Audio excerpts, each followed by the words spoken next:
Sunrise views over the Grand Canyon from any point are always awe-inspiring, but views from the North Rim, where we were staying, they were truly spectacular.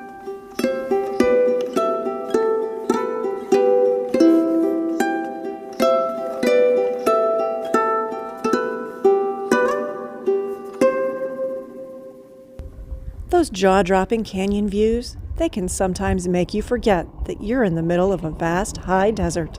But sooner or later we had to leave those majestic views behind and traipse across the 90 miles of dirt between us and St. George. They never called me by my name, just Hillbilly. The plan for today was to drive up over the basalt-capped mesa that's around Mount Trumbull, and then through the continuous high desert all the way out 90 miles to St. George. If you stay on the main track, the roads in this area are well-groomed and easy, but don't let them fool you. This area is one of the more remote areas in the continental United States where you're not going to find any services or any cell signal.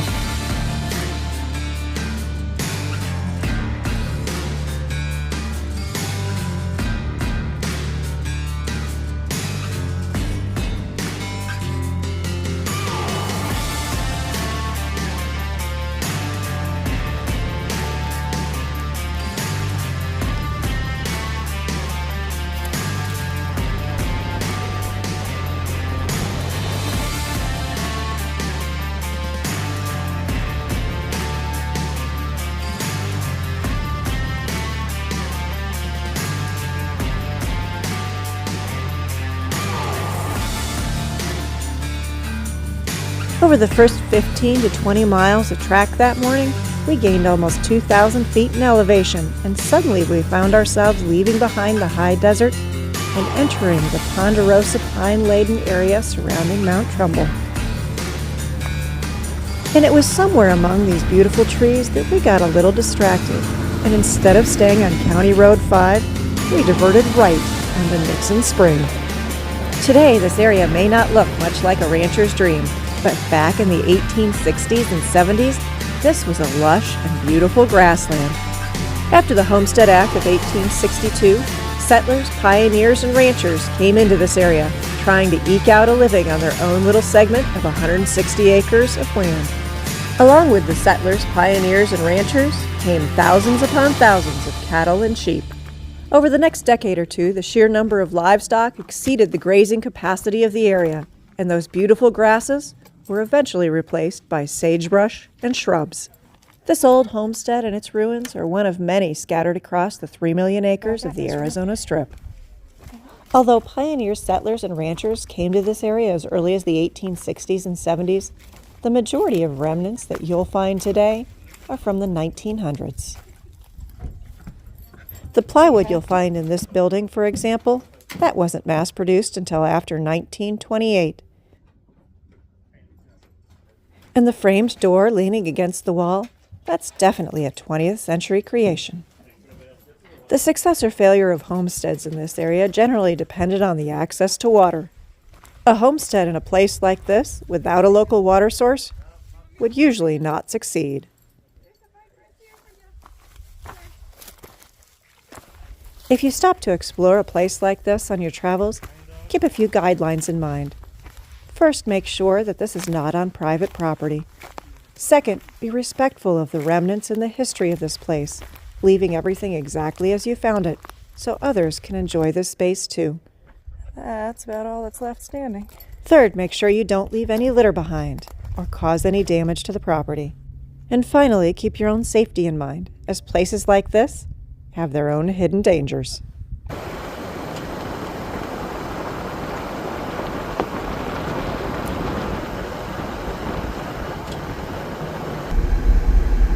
Marble on the road in a couple places. Beware.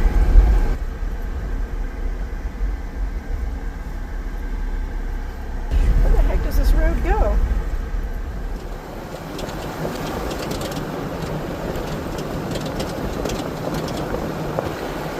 Can't really see the road right here.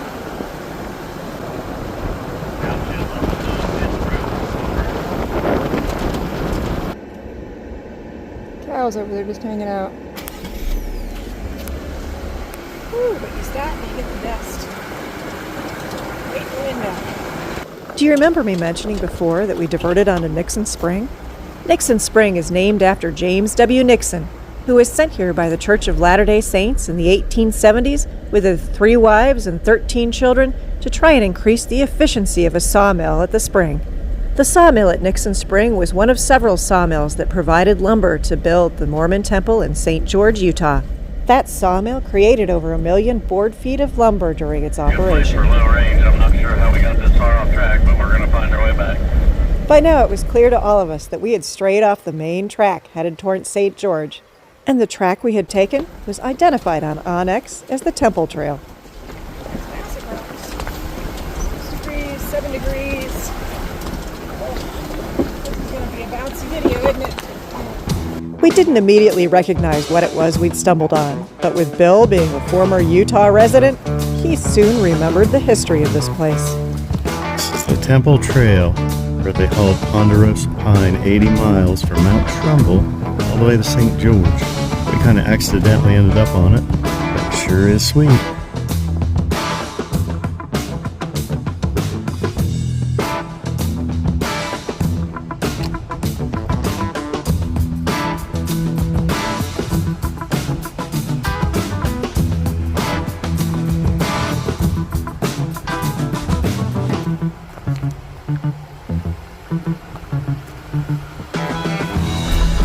Here it is, Temple Trail. That's what we were driving. Pretty cool. You might be tempted to think on a road like this for 80 miles, that's no big deal. You could get there in a day. But we're not talking about some modern lumber operation. We're talking about hauling 46-foot-long logs through this wilderness with oxen in the 1870s. I just hope that the men hauling those logs back in the 1870s to St. George had an easier time following this route than we did. You go right, there's a last intersection. No, man, the intersection. Alright, well, they all come back together eventually. But if you don't go right. Yes, we both turned up the hill going right after that fence back there. That's what we want you to do then. It's a little bit tight through here. Gosh, Bill, it sounds like I'm back in the Ozarks again. Sagebrush edition. Sagebrush edition.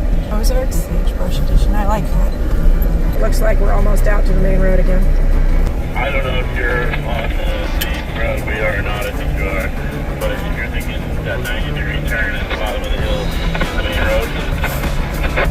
Okay, well, it said it was a road, but it sure didn't go the other way. No, we're on the trail. You just make a 90-degree turn and head due north. Yep. It's something else. I'll tell you that much. It's definitely not the main road to St. George. I don't know how many days it took them to haul the logs from ponderosa pine on Mount Trumbull into St. George. It's going to take us most of the day, it looks like, to get through this trail.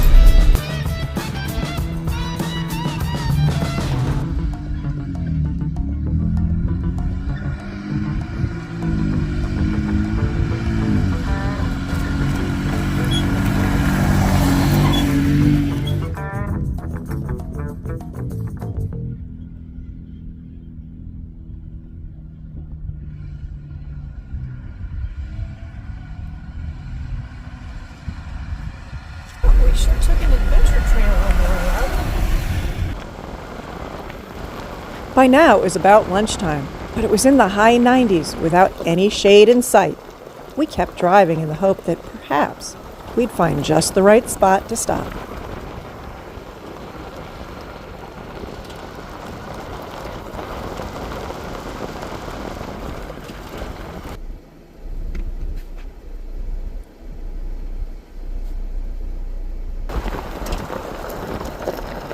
Now you remember that we stopped and explored an earlier homestead, but this particular place, although it looked like an ideal stopping place for lunch, this is marked as private property, and so we passed it by.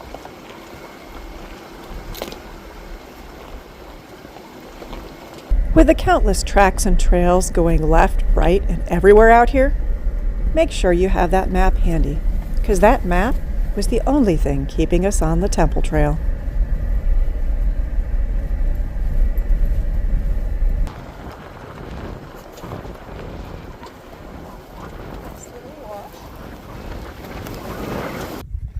Lunch stop. Totally in the middle of nowhere. 3 hours south of St. George. Rolling off a GPS on the Temple Trail. Largely because you can't really see it sometimes.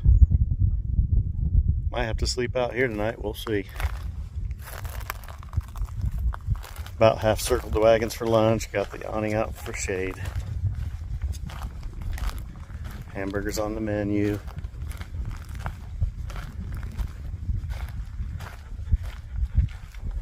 Ground is very crispy. There's the famous Chris. Not so famous. I think we've got enough hamburgers made to feed the entire crew that hauled the logs up to St. George from Mount Trumbull. Kanan says I smell bacon. I already gave you some. Go away. Are you warm, Waylon? There you go. Lots of cheeseburgers. Because do you eat anything other than beef or hamburgers and bacon these days? Steak, chicken. Okay. Well, I'm glad to hear that you don't just eat hamburgers every day, all day, every meal. No, for a month until they're gone, and then chicken. I do, honestly. Oh, you got baked beans, huh? Just like they used to do in the cowboy days. That looks horrible. Okay. I'm glad I'm riding in a different vehicle than you. Well, keep your windows up because it probably won't I help. will keep my windows up unless I get up front again. Be careful. Over lunch, we came to a conclusion about the Temple Trail. Although it had been interesting to stumble across this little piece of history, this was not where we all wanted to be today. Instead, we had our sights set on reaching Toquerville Falls. And so after we consulted the maps, we diverted to a couple of tracks that would take us back to County Highway 5 and a faster route north.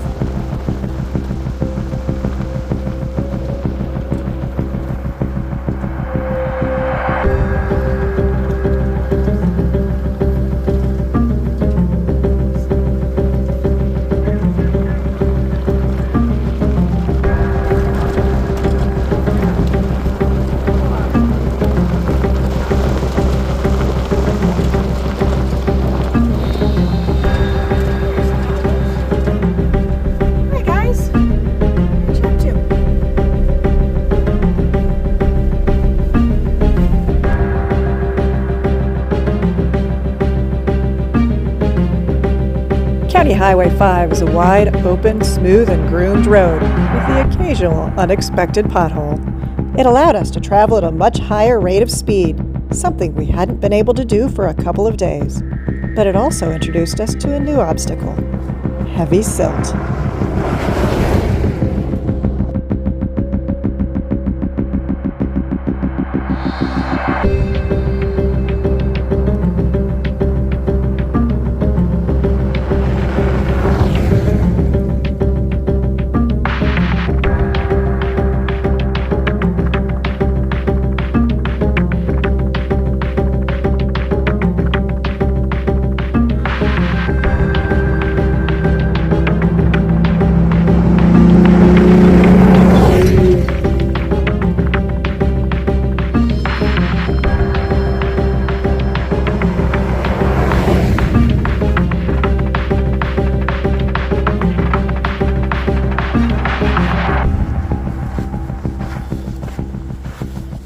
Sure glad I don't have to walk all the way there this way.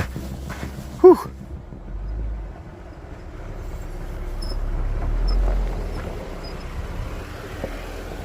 Camera car came back to get me, thank goodness. Not long after this, we found ourselves getting gas in Hurricane, Utah. And although we were delayed by a police stop in Toquerville, we eventually made our way to the trail. Check that out.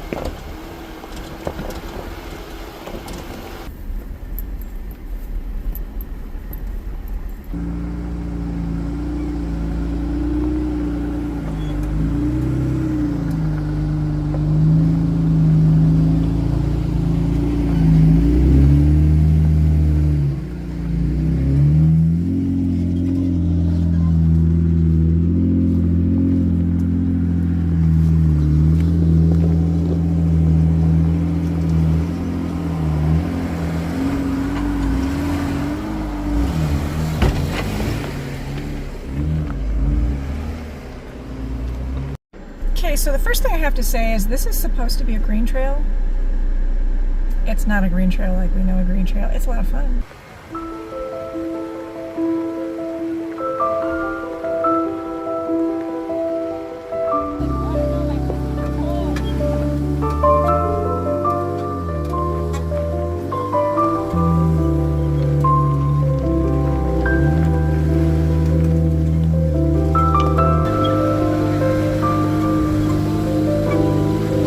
We're having a good time.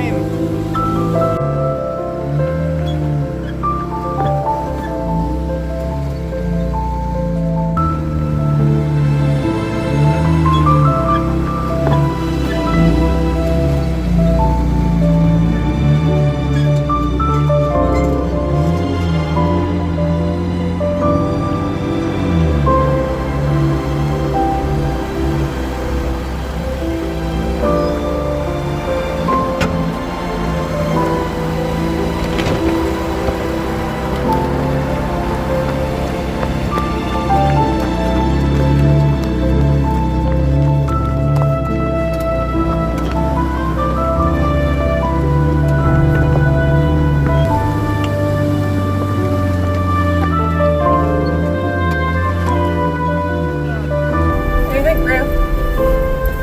What do you think? Crazy views. Crazy 9-degree downhill.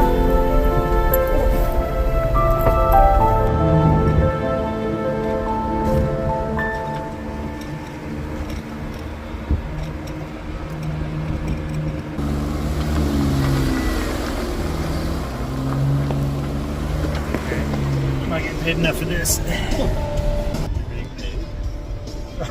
Are you getting paid? Hell no. Oh. It's a little over 6 miles of dirt road between the city of Toquerville and Toquerville Falls. And although the majority of the road was easy, there were a couple of obstacles that were a level 3 or maybe a level 4. Feet up on the dash and the calling open road. Road trip classics on the radio. With your hand tied in mine, there's no such thing as time. Now we can go anywhere you wanna go. Ooh, there's no place we can't go. Ooh, my home is when I'm alone with you.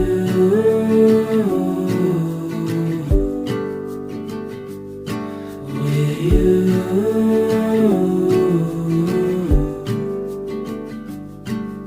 Sunlight fades away and you fall into my arms. This life is not the same when we're apart. If you follow me tonight, Where'd you find water? I'll walk with you for life. And we can go anywhere you wanna go. Ooh, there's no place we can't go. What do you think, Bill? You're on YouTube now. We're here. When I'm alone. Over the last 3 days of this trip, we'd found ourselves arriving at camp at sunset. That's usually not when we choose to arrive to set up. But looking back now, I realize that if we hadn't driven those trails in at sunset, we would have missed out on some beautiful views. Get the old brown shot. Beautiful. Justin's a great cook and he's available, ladies. You can reach him in the comments. I wouldn't blame him if he just socked you one in the face right This now. is the 43rd time he's done it. I know. Thanks for joining us on our adventure today, all the way from the north rim of the Grand Canyon to Toquerville Falls. And I hope you'll come again next time when we take on the most challenging trail we've seen yet, Rattlesnake Gulch. Sometimes it's scary that bacon has that much fat and grease in it. I like it. You like it?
you like what you've seen, I hope you'll like, comment, and subscribe, because Journey Beyond Overland is still hoping to hit 1,000 subscribers by the end of the year.